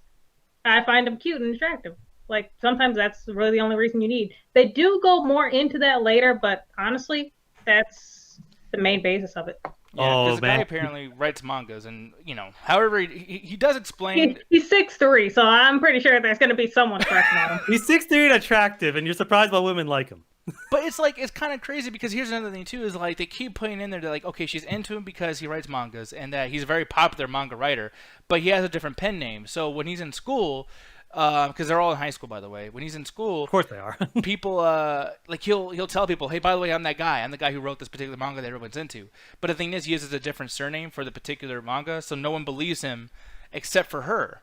And she's like, oh my god, I can't believe it. Like, I'm with the great fucking, whatever his pen name is. But yet, like, he doesn't even, like, he's not even, like, cocky about it. You know what I mean? Like, he has no emotion. And then, like...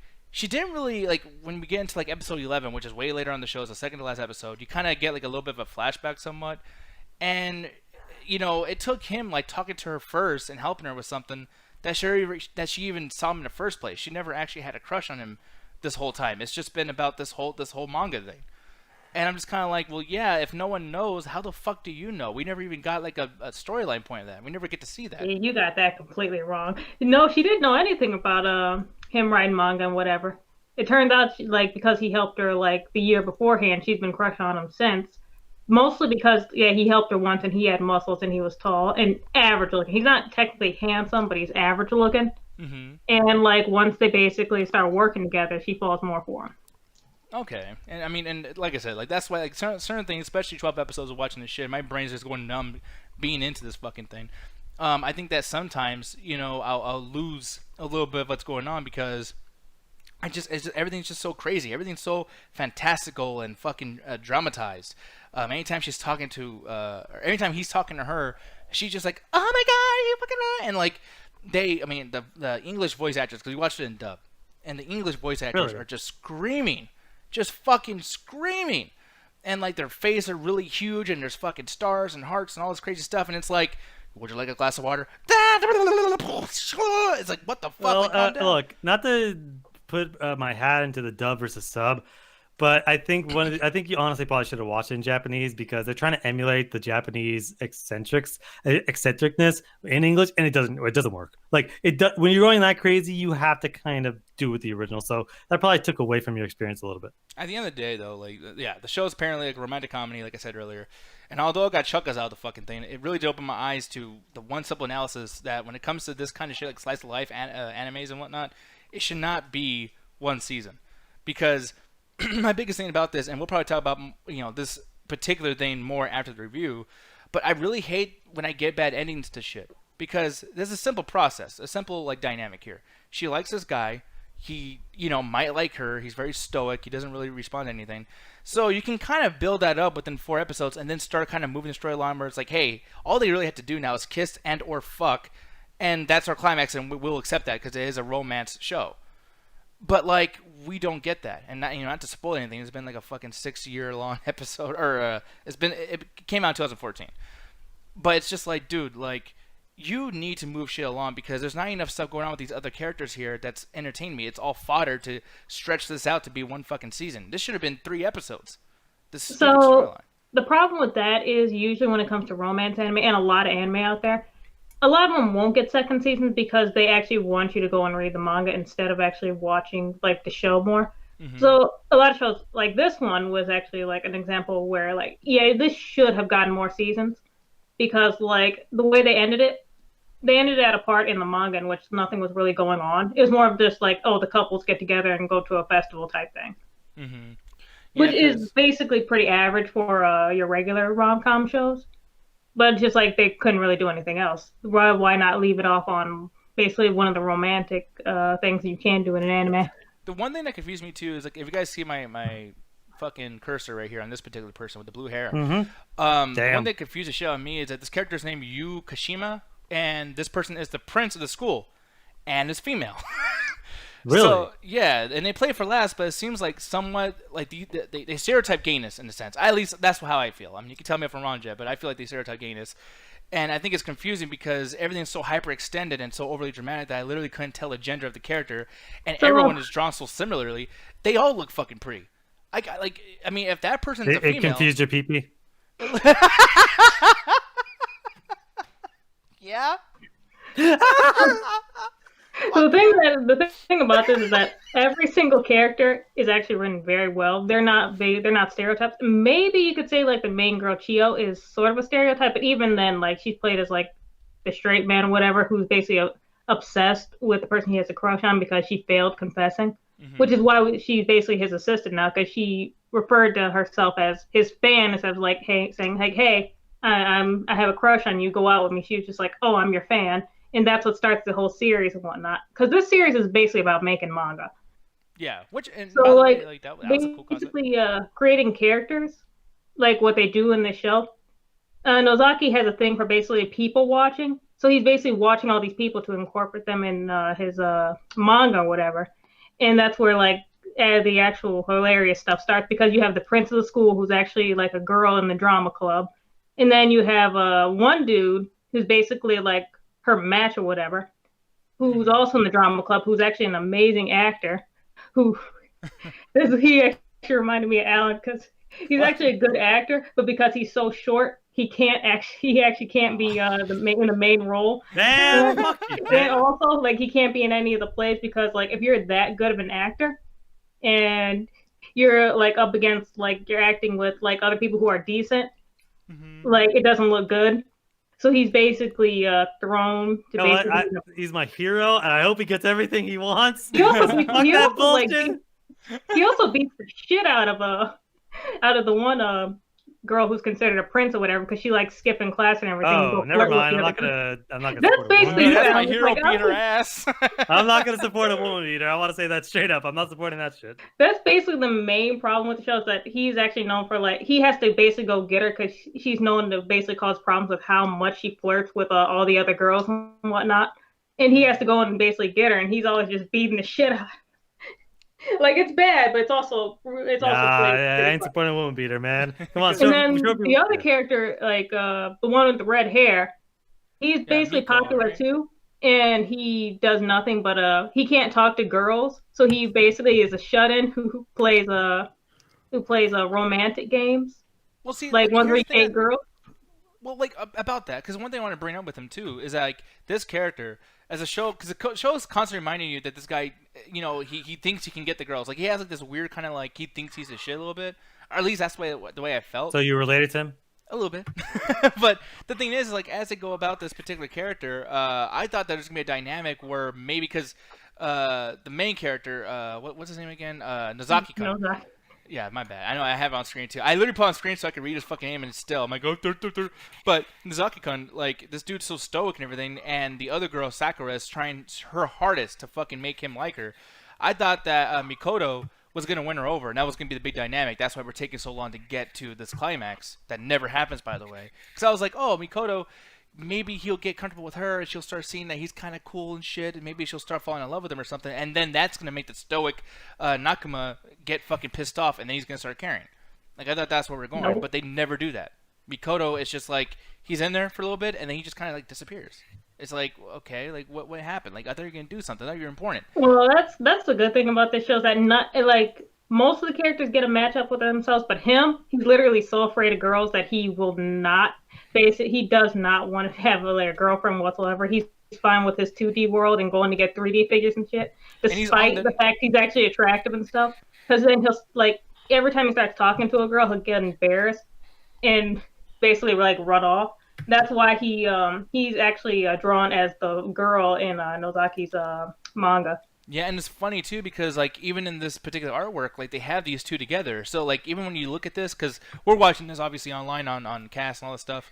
So when I click on it, I could see the cover art, and those two are together. So I'm like, oh, that's gonna be a storyline. It's not.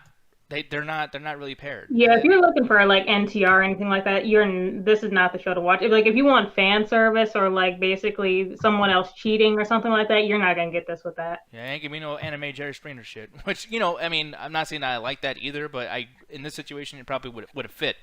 But yeah, like the first 3 episodes took a while to get started, and me being bored on my fucking mind, things started kind of picking up when we got to Nozaki's assistant Ken Marame. Is that his name? The editor, Which one are you talking about? the editor, the guy who basically is me. Oh yeah, yep. Yeah, because this guy reacts to Nozaki as like he's just like, dude, I can't stand this guy. Like, please text me instead of calling me. Like, like he'll tell him like literally your manga's sucking. Like these characters kind of blow. Like and it's kind of funny how he's so stoic in himself, but he's like that person who kind of like keeps Nozaki from going so lost into his weird fantasy fucking world making these mangas. And it was kind of cool to see that because sometimes I'll say something in my head like, oh, that shit's stupid, and this character Ken would actually beat me to the punch. And I was like, oh, okay, there we go. Let's see what other characters are going to have that do that. And for me, in my opinion, I feel like no one else is like that. He's the only one who does that, and he's in there for 5% of the show. And they should have kept him in there a lot. This would have been such a funny-ass show if he was in there. The show is a romance comedy. I didn't see a whole lot of fucking comedy. There was a bunch of comedy. When it comes to anime comedy, it's different. It's subtle. Mm-hmm. But yeah, the story keeps building to Valentine's Day and the completion of Zaki's manga, and we finally get some good alone time with Nozaki and Sakura, And it's just like, okay, like there's only one reason to do this. They're either gonna kiss, fuck, fight. It's gonna be something. Something's gonna have to happen. All three. And instead, no. They watch fireworks. The show ends, and I'm just kind of like left pissed off because I fucking sat here for. I mean, it's 4 hours. It's 12 episodes, 22 minutes apiece. It's about 4 hours of watch time, and yeah, dude, like the show I feel doesn't have respect for its viewers. I think it probably thinks, hey, since we're comedy, since we're romance, since we're animated, you people are gonna like it because you're into anime. But we're not going to give you a climax. We're going to make sure that you want to know more of the story by buying our manga and spend more money and get the story elsewhere because we're not going to give you another show or another season. And this needed multiple seasons. That's some bullshit. And this happened 6 years ago. So if it hasn't happened now, people, there ain't going to be another season of the show. I mean, they could basically, like, they could remake it basically when the manga comes out, whatever. I feel like you're being a bit too hard on shows like this because, like, if you're asked, like, hey, your manga's selling pretty well, you want to make it into an anime to basically not only boost the sales of your manga, but also, like, basically make your manga, like, really popular to everyone, it'd be like, you would rarely say no.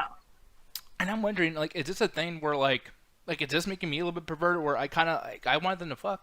I'm gonna be honest. Like at a certain point, I'm kind of like you're not gonna get that with this because this was made by like a woman who basically just like none of that perverted shit. We're gonna have maybe some crushing jokes or whatever, and basically like going into like how to like people make mangas and stuff like that. But otherwise, you're not gonna get any of that fan service shit.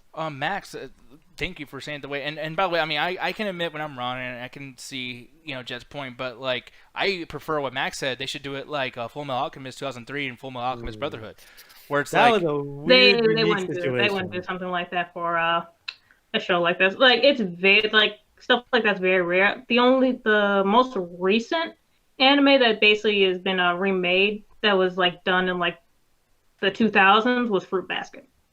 Really? Okay, yeah. And Fullmetal Alchemist was a very weird situation because the original, Fullmetal Alchemist, the 2003, the original run, was so popular that when it gets to a certain point, the island, the manga that being written didn't have any new information, so they just made it up for like the entire back half of that season.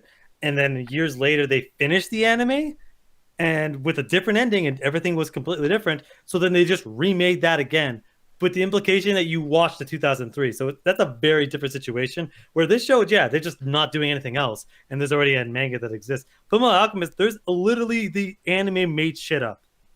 Really? Okay. Well, shit. Because like and the reason like something like Fruits Basket like got remade was because like it had an anime first where they got a lot of stuff wrong, just like Fullmetal Alchemist, and it was beloved, so they remade it. You're not gonna get that with Nozaki-Kun. Yeah, because I'm looking at Fruits Basket, and this is actually a big part of the spring anime season right now too, because season 2 or something came out right now, right?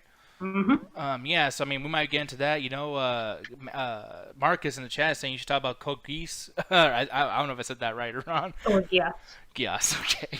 I don't think you'd be able to sit through Code Geass. Code Geass is really good, but I don't think you'd like it. Yeah, and I don't mind watching shit I don't like, but it's like if it's so fucking long and just like dude, like I didn't like Fullmetal Alchemist. I'm sorry if I'm gonna piss off Max with that and piss off Alan, but like I didn't dig it. But there's something enough happening where it's like I can give it like 4 or 5 chances because anime does take a while to get started anyway. You should probably watch 3 episodes before you actually make up your mind whether or not you like it. I stand by my words, man. Oh, you don't think so? You don't think the 3 episodes is a good rule? I think that, well, because Jet mentioned that 3 episodes, like that's how anime expect you to watch it, the 3-episode rule. But I'm one of the people I hate when someone tells me I'm obliged to do something because no, the fuck I'm not. I do whatever the fuck I want, whenever the fuck I want.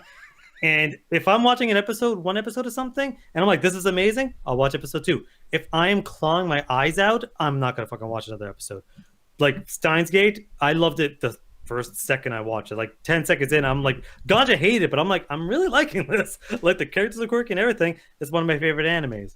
And other like something like Naruto, I didn't really start liking it till episode 15, but there's something to give me up until then. Yeah. But yeah, as far as the show though, Nakami-kan, or what's Nakami-san? What the fuck is it called You had messed up that person's name 40 goddamn times. And it's right there on the screen. Hey, no Nakami-kan in there whatsoever. That is no. You spell it out right there. It's right there. I'm sorry. Nozaki-kun. That's what it is. Cool. Kun. Like, geez, that sounds racist as fuck. I don't like that. Like, I'm gonna say kun, even if I'm fucking wrong. I don't give a shit. But Monthly Girls. I think that this show, like I said, it's fine. By the way, too, the Monthly Girls part of it too. Yeah, what's Monthly Girls about it? I don't understand. Like, that's the name of his manga, I guess, or like I don't Monthly understand. Girls is basically like shoujo manga that comes out literally like every month. Like every month, like a story is published. Oh, okay. Well, shit. Well, that makes sense. I mean, and like I said, yeah, I'm probably missing a couple things, y'all. It's just like it's 12 episodes. This fucking thing, it's a lot. But yeah, for me, sorry, Jet. I had to give this 1.5 out of 5. I think that this was a pretty bad fucking romance comedy show. I don't want to hear from you. You like Elvin Lead. Yeah, it was fine. There's things that are wrong with that. I'm not saying that show was fucking perfect or anything, but I think that this. Here's the thing. Because I wasn't already into this, it's almost like watching La La Land. Like, dude, I know that movie's great for people who want to watch La La Land. I don't like that shit. So it's going to be awful to me. So when I go into it, I got to be like, hey, just respect that it's a musical and they're going to dance and shit. And see, pretend like I want to see that. So I pretended like I wanted to see an anime that was about romance and comedy. And I didn't fucking laugh once. And a romance came in the last 10 minutes. You laughed multiple times in there. Okay, a couple times. But, like, the romance part at least... Then, I mean, and this is not even like subjective. This is objective. The romance doesn't come in till the last 2 minutes, and even then, it's like some people can argue that wasn't romantic at all. You lied again. The romance was throughout the entire show. While it wasn't focused mainly on the main characters, there's 2 other couples in there who are also dealing with romance. You lied. You were playing the game while watching it, weren't you? Yeah. Yeah, caught your ass. Well, and at the end of the day, like, you have a different level of what romance is and how romance should end. That's true. Like, sometimes it ending, like you said, it ended with them watching fireworks. I'm like, okay, that's. I mean, I'm sure the I would manga watch probably fireworks moved on. with you. Like, and that's not romantic. I'd watch fireworks with all y'all. Like, yeah, but like, cool. but watching fireworks with someone that you care about and it's just the 2 of you, that's pretty fucking romantic. Like, So it's like the ending there. It's like, yeah, maybe it just wasn't like. Again, I've never watched the show and honestly don't fucking plan to. But like, yeah, that is a way for a budding relationship to start. That is an ending where it's like, okay, maybe that'll be the last date they ever have, or maybe they see each other the next day. It's kind of up to the viewer. And I guess in that case, there is a manga for them to watch. But that to me is like, yeah, you got to the point where you got the date. Mm-hmm. I get you. But Jet, rating wise, what would you give this show? Oh, this show is easily a 4 out of 5. Oh, Especially with that great opening too, that enters like the show, that like gets you into the show. Like, yeah, this show was not only hilarious, but like the characters were not actually stereotypes. Like each is actually written pretty interestingly, to where it's just like, okay, I want to watch this couple next. I want to watch this couple next. Like the girls in the show, besides maybe Chio, who's a bit like obsessive, the 2 other girls are actually really fun to watch and are actually some of the most entertaining parts of the show. Well, that's subjective. I actually did take off the bids for the ending song is actually pretty terrible. I don't like that at all. It grew on me as well as the intro. The intro really grew on me. I mean, there was a bass line there. I'm like, okay. And here's the thing that's surprising about Jet, and something that she's kind of shown me too, is like when you hear the intro a few times, you start kind of like getting a feel for the show. This is why it's important, Alan, to watch the intros. But it's fuck you. But I think that like even if they're happy, because I'm angsty, I like Korn, I like Limp Bizkit, I like sad shit, it is what it is. So it shows I like serious music and doomy music, and this is like really happy, but it fucking like, as somebody said in the chat, like it fucking slaps. Like the bass is just like really fast and happy. And Jet's kind of showed me a lot of anime intros that are like a little bit upbeat, and they can still be really, really good, especially if they fit the show's tone. And it totally did for this one. That's actually a pretty good intro. I take back what I said earlier on in the show, Jet. The intro. You're just like, ooh, I hate this. Ooh, it sucks. Then all of a sudden you're just like, God damn, I want to play this on guitar. I wish I had a bass. Yeah, seriously, it was like it sounds fun. It's like I'm like doing like air bass, my bump, it's cool. So yeah, man. Yeah, I will say though, if you're not someone who's generally into comedy, you're probably not gonna like a romance comedy anime either. You probably just stick to like maybe strictly romance or basically just straight up comedy animes, like maybe or mix up like comedy and something else like shonen or something like that, like Gintama. Gintama is hilarious. Yeah, but here's the thing, but like guys. this one, it takes a bit of time to like get into. Like you're basically relying on the fact like if you don't like fan service and you like basically different characters and not anyone like getting their like love taken from them, it's the show for you. Yeah. Oh yeah, and yeah, the Seinfeld theme song's fucking great too. Alan would know. Oh God. So the thing is about fucking reviews. I'll kill you. This is gonna be the last thing we do for tonight. Yeah, I'm gonna talk a lot of shit because this pissed me the fuck off. What? There's this guy named Jay. What's his name? Fucking Jay Karras. I don't. Okay. Okay. He has worked on shows like Parks and Recreation, Superstore, The Unicorn, Brooklyn Nine-Nine, Teachers, and so much more. Sure. And he was joined by some screenwriters that worked on Claws, The Orville, and the Kevin James show called Kevin Can Wait. Okay? So I don't know who the fuck is responsible for this goddamn shit, but I don't know if I should yell at him, the screenwriters, or fucking WWE. Oh. This fucking piece of shit movie. It's a wrestling Netflix movie. You couldn't pay me to watch this. Dude, I didn't think it was going to be this bad. Jet told me not to put it on before I fucking put it on. I was like, no, we got to watch this. It'll be fun for the show. I never said this in my life. You should have listened to Jet. God damn this fucking movie, dude. You made me watch this shit. No, so disrespectful. You made me watch the wrestling version of fucking Like Mike.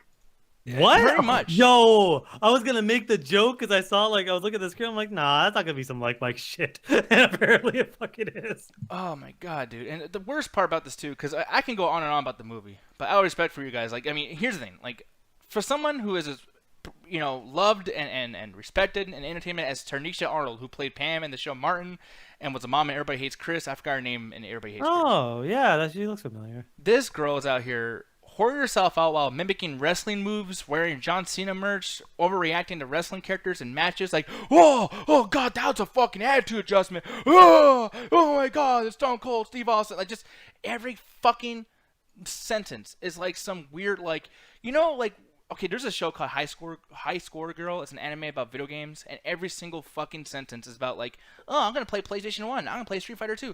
Like, because it's a video game thing, they want to like jerk your fucking little nerd boner off. So you go like, oh god, yeah, Sony, oh Nintendo. Oh, I hate when they do that. Yeah, I had my exact same problem with fucking Amazon when they're doing that with comic books. They don't know how to write people that like comic books or video games. Yeah, and the thing is, at least it's coming from an anime from little kids who it makes sense they'll be into this shit.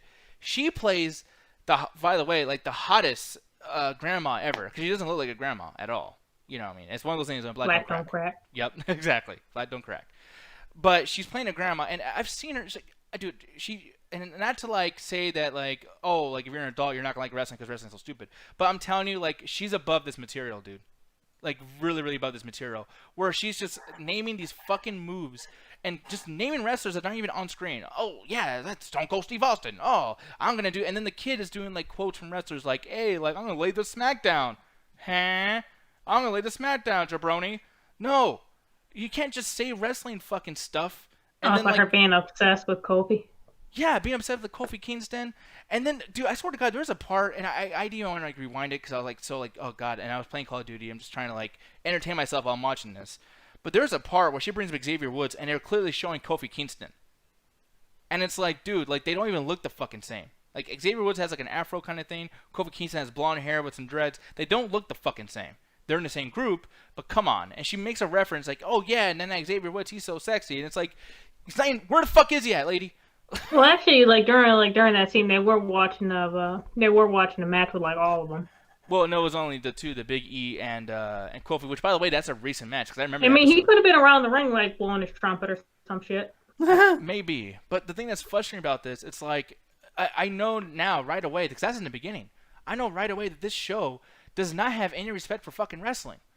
And it was filmed way long ago because here's the thing: that character on the very, very right, Keith Lee, he's been in NXT and been champion for the last year. In this show, they keep bringing up how he wants to be a wrestler one day.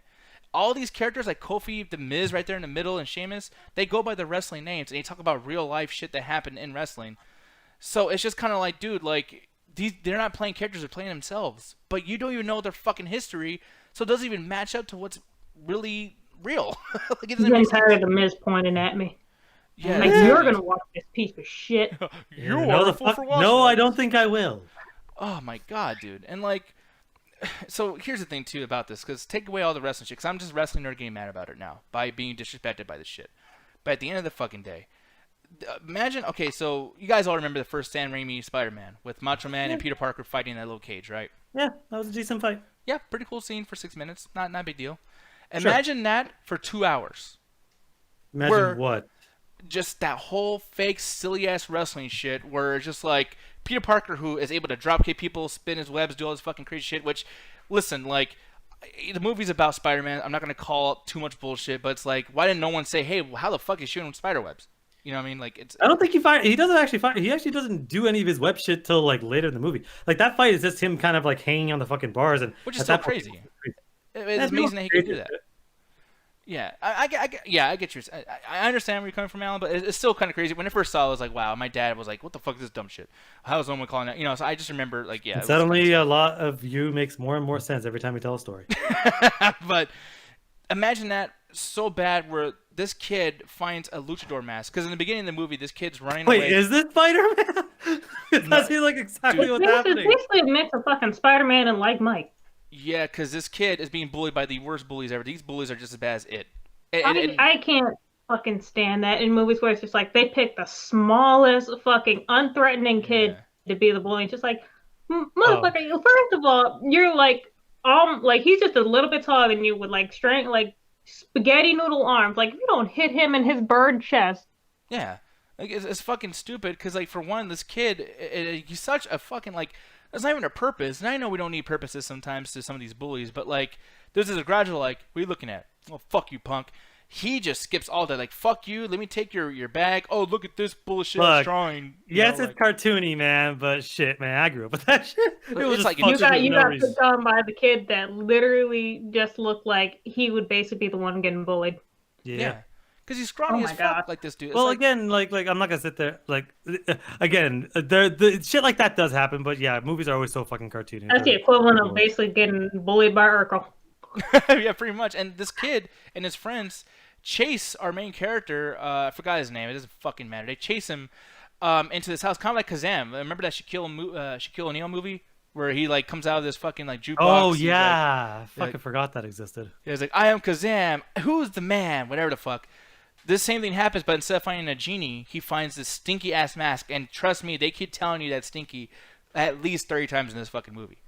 And it's once again, it's also not to talk like the wrestling nerd I am, but it's almost really annoying where it's like, hey, it's wrestling, so there has to be a luchador mask. My dude, not all wrestlers wear fucking luchador masks. Stop. You know what I mean? Especially Mexican wrestlers. Can we stop with that shit? It's like Nacho Libre, but except they take it seriously. They're trying to respect the culture. They're not respecting the culture. You're fucking insulting us. Stop it. But he wears this mask, and this mask is actually the thing that grants him his powers. So he has super speed. Look at that fucking CG. Super strength. See how you can you fucking stop that thing from falling on him? He punches wrestlers, and they fly out of the fucking building, y'all. Out of the building, picking up fucking 50-gallon barrels and throwing them out. And no one goes, what the fuck? He's an 11-year-old. And the worst part about it, he puts a mask on, his voice changes. He has all this crazy charisma. This sounds amazing. I don't know what you're saying, man. This sounds like a fucking parody of like every fucking like movie about like, oh, a kid wants to be like this. He like wants to be one of his idols, but in order to do that, he has a superpower that lets him do it. That sounds amazing. And you know what, like, just to laugh at it, like to watch like with the toasties and everything, it'd be kind of funny. But it keeps meandering. It's so fucking long. It's an hour and 43 minutes, and it feels like I don't know how long the credits were, but this had to be like 1 minute of credits and the rest was film, because I was like every single second. Even Jet was just like, dude, how long is this? Like, can we please fucking end this? Can you please fucking end this? I'm like, I'm sorry, Jet, we gotta watch it. She was losing her fucking mind. But yeah, man, I'm looking at this and I'm just kind of like, these characters, they're bad. You know, Keith Lee, for some reason, because he's the only person who has soul in his fucking voice, because he's the only black guy in here, he's singing instead of talking about his real name. They keep calling him, what did they call him, Jet? Do you remember? Smooth Operator or something? Honestly, I kept thinking they were calling him Smooth Criminal or some shit.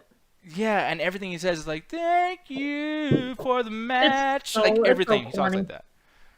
Yeah, man. And then, like, it gets to a point, too, where this fucking person, Keith Lee's character, Smooth Operator, you think he's going to be the main character, because, like, okay, well, obviously this 11-year-old can't beat up all these other wrestlers who are fucking, like, 350 pounds or whatever. Nope, the kid beats him, too, and that's his friend. And then at the very end, they give him like a pity win. Like, hey, by the way, since you're cool and you have a good voice, you win the tournament, Keith Lee. You win. It's like, oh, fuck you guys. Look, there's so many other storyline things that I'm fucking leaving out. But, Like, yeah, you can't actually go to WWE because you're just an 11-year-old. Well, can I give that spot to someone else? Sure. Anyway, you over there because you are my friend. You have a nice voice. Get up here. yeah, literally just like that. And I'm trying to find it because I try to put it on Netflix right now, and my thing's fucking up. I don't know what's going on, but there's a part in here that pissed me off so much where I was like, you know what, fuck it, I'm just gonna review it. I don't give a shit anymore. But Otis is in the movie. You guys know Otis. He's currently, in storyline dating Mandy Rose. He's a big part of WWE SmackDown right now. Probably the biggest storyline actually going on. But he plays a wannabe wrestler in the movie, and he has a tryout with this 11-year-old. Now, you're probably thinking, okay, well, he probably just he takes the mask off and beats his ass, or he does something or whatever. No. Otis falls in the ropes and says, I need gas for this fight. And he squeezes his ass and farts a cartoony super wave of farts, and it lasts. Oh man, just like Ultimate Muscle. Dude, it lasts 17 seconds, this fucking fart. I counted it, 17 seconds. And it's like a big wave, and then it shows the audience like, ew, pew, that's a big fucking fart. Emphasis on big wave. Dude. No, like the fart was literally so fucking big that it was blowing people's hair back and stuff like that. Moving their like mouth back. Storyteller, thank you for following, by the way, on Twitch. But go ahead, though, Jen. Oh no, basically, like it was like literally so fucking loud and so fucking hard that it was literally like pushing people's hair back. And then like they do that thing, where you're like, you have your mouth like toward the fan, you open like your mouth or whatever, and it starts blowing your like mouth back. That was happening. The wave effects. Yeah, and here's the thing, like, you're probably thinking, like, okay, well, maybe you're overreacting how fat he is or whatever the fuck. No, it's this dude right here. So imagine that, and the camera's, like, showing his ass. Like, the camera's, like, all up in his butt. And just, like just vibrating the wind. And then they even make references, like, right when he started fighting, he's like, why are you so sweaty? Don't ask questions you don't want to know. Like, it's just like, ha, he's fat. Do you get it? What kind of answer could you have possibly given? I mean, when I ripped my ass, I said the same thing to you. Yeah, but it's just like, dude, the whole idea of like, I thought we moved past the whole like, if you're fat, blah, blah, blah. There's a part where the kid's going to the audition before you even get to the Otis part. And there's a dude who's moderately fat. He just looks big. And he's like, oh, look at that kid, something. Gosh, I'm hungry. It's like, oh my God, dude. Like, you motherfuckers did not learn anything from social media, did you? I'm so hungry, Diaz. If you're fat. Yeah, I've been sick of the whole fat boy hungry thing for fucking decades now. Fat boy, geeky, food, yummy. Yeah, and like, and every big dude is like, I like this, man, the kid continually fucking dropping his mask. There's even part where he unmasks himself. And then when he finally finds out, like, everyone knows, like, the power's in the mask, he ends up saying, you know what, I don't need that. I'm going to be a champion. And then doesn't become a champion. It's like, dude, there's so much here. And, there's stuff with his mom and the dad. Actually, like, the mom's not even in the movie. Apparently the dad, who's a white dude, who's the father of this black kid, which is kind of confusing at first, because then the black grandma's there. Fucking wig on. Yeah, and oh god, like the most thickest, or not even thickest, like the most darkest black hair that's sleeked back, and yet like his beard's a different shade of color. So it's like, dude, like, is that gonna be a joke here? Where it's like, that just sounds like money. Yeah, it's like, dude, is this gonna be a thing where it's like that's gonna be a joke, the bad toupee, or are you guys really thinking that we believe this shit? Is there anything positive that you can say about this at all, Jet? Because I fucking despise this movie. So here's the thing. I didn't like this movie, like, literally at all. The thing is, I'm pretty sure it was made for kids. As basically as shitty as that sounds, kids deserve better. But at the same time, it was so inoffensive. Like, I can't find anything like offensive about that. It's just like, yeah, you know what? Nobody watched this. Yeah, it's just average. I guess you're right, but the thing is, for me, it's just like there's certain things that don't even make sense. Like that shit right there. That CGI stuck in the fucking locker room stuff, and yet, like, there's no character to go, hey, how'd you do that? It's like, you're going to teach kids to be stupid. Like, if kids watch this, it's like, oh, that's interesting. Maybe I'll do that one day. Oh, that's how that works. Like, dude, don't insult. Like, kids are not that fucking stupid. They're stupid because you treat them stupid, and they start thinking stupid. Then they grow up to be fucking dumb shits. Hi. Like, yeah, hey. Yeah. Yeah, no, but you see what I'm saying? Like, it's like, I don't know, man. I feel like if I was a kid, or when I was a kid, and I watched stuff, it wasn't insulting to me. It was like, You could like there's an age cap on when like who should actually watch this. I say no one above 6 or 7. not even that. That's like insulting. I think like above 3, because this is like baby shit. Like this is stupid as fuck. Like 'Cause, like 6 or 7 seems like the age where they'll just basically just be pointing at the screen like, oh my god, that's Kofi. Oh my god, that's the Miz. Like, and they actually see like the kids like in this movie like as big kids or whatever, and like, oh, maybe I can be a wrestler too. To where it's just like, oh, okay, it's inoffensive and stupid. Like you can just throw it on or whatever and just have them watch and just have a little bit of fun. For me, on the other hand, who's grown and basically like has already seen this type of movie multiple times. yeah, look at that shit. Like he's doing Sonic stuff too. He fucking flies around the ring. I mean, the kid's fucking flying. God damn it. Yeah, I give this a 0.5 out of 5 because you know what? It was nice to see some wrestlers. And I was like, oh, I know him. Yay. I watched that guy on other things that are fucking better. This is terrible as fuck. And that's like, if you make shit like this, make sure to like make it and then release it in a timely fashion, because if this comes out a year and a half later and we know these characters now because they are on other shit, then when they have the same storyline, oh, I wish I was a wrestler. It's like, motherfucker, you are. Like, after this, I can watch SmackDown. Like, it doesn't even make sense. Like, not even for wrestling fans. It's insulting to wrestling fans. And that's your audience. Why the fuck would you do that? But yeah, 0.5 out of 5 for me. This is one of the worst fucking things I've seen. I don't think I'm going to see anything worse than this. This is honestly, next to LaQuisha from last year, this is probably the worst thing I've seen. Did you actually sit through LaQuisha? Well, here's the thing. Like, I sat through it and then kept recording shit. I had to watch things, like, numerous times. But one setting, no, I did not watch the entire movie. I watched it all in pieces. And I fucking hate it still. I bet I would have hated it more if I watched the entire thing. But yeah. This is the longest hour and 20 minutes I've ever sat through. Yeah, but Jeb, what would you rate this? For me, well, once again, it was inoffensive. It's just really fucking stupid. I'd honestly give it maybe like a 1 out of 5. Yeah, 1 out of 5. That makes sense. And yeah, maybe if I was in the mood to laugh, oh, that's funny, then it probably would have been better. But it's like this, and my other choice to watch something, was going to be the Big Show. And it's like, oh, that's so bad. I'm going to watch this instead. I wasn't watching that. I'm with Jet on this one. I'm not watching that either. But I was thinking, like, you know what? I'll watch that. I'll watch this instead because it's going to be better and it's only an hour. No, honestly, I really wish I would have just watched the Big Show. I don't think I guarantee you, Big Show, it's not as bad as this. There's no way. For me, it'd just be the same thing over again. Like, you already seen, like, this type of movie before in Spider-Man and fucking Like Mike. And, like, a small amount of those Hallmark Christmas movies where Santa Claus appears at some point or whatever, and they're just like, who was that? I don't know. Some old guy basically gives him the mask, and then we never hear from him again. So it's just like, oh, WWE Santa Claus right there. Yeah, pretty much. And not like they fucking need a WWE Santa Claus at this point, but yeah, it's fucking ridiculous. But yeah, I wouldn't recommend you guys watch this unless you're trying to like have a fucking huge like, oh, this movie's fucking terrible. Let's all make jokes forever. It's fucking terrible though. I can't stand it. And WWE, you are fucking up way too much right now. Like seriously, in real life too, you're fucking up way too much. Stop it. But we're pretty much done with the show. We're gonna go hang out in the after hours and hang out with you guys. I know it's late and everything too, so we'll have some fun. Alan, anything you want to tell people about anything that you and Mr. Ganja Guru are up to? Alrighty then. So first thing I announce before we get into it. So yeah, me and Ganja on the Metropolis Collective, we do the Illuminati podcast. For the people on Facebook, you can already check the embedded links. For the people watching this on Twitch and YouTube, if you go to Facebook and write in the chat attack, you'll see our blue logo with the symbols there, and you'll see the embedded links there. We have we just recorded an episode today, so that's going to be up normal time Monday. But we are doing something that's going to be premiering in the next couple of days. I finally decided to start doing some solo shit again.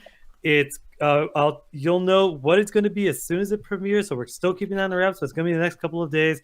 Be sure to check that out. Write whatever comments you want. This is just the first episode. Looking to improve it. I'm pretty nervous doing it because it's one of the first times in years I've done something solo. So any sort of feedback would be much appreciated. And I'm gonna have a second episode before Ganja has his second episode out. And hopefully it's better than the next ones. Yeah, and you guys can actually subscribe to his OnlyFans.